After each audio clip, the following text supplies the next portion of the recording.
অমিত শাহ যা বলছেন তাতে উনি আত্মঘাতী গোল করছেন, সেম সাইড গোল যাকে বলে।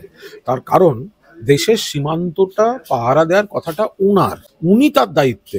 দেশের সীমান্ত কোনো রাজ্যের পুলিশ বা রাজ্য সরকারের দায়িত্বে নয়। ফলে সেন্ট্রাল হোম মিনিস্ট্রি, বিএসএফ, আদার এজেন্সিস যদি বাইরে থেকে কেউ ঢোকে, বাংলায় ঢুকেছে, ত্রিপুরাতেও ঢুকেছে, ত্রিপুরা তো বিজেপি শাসিত, তাহলে ওখান থেকে রোহিঙ্গা ধরা পড়ছে কেন? তো বলে সেই জায়গায় দাঁড়িয়ে অমিত শাহ যখন অমিত শাহর মুখ দিয়ে বলেন না অনুপ্রবেশকারী ঘুষপেটিও, ঢুকলো কি করে?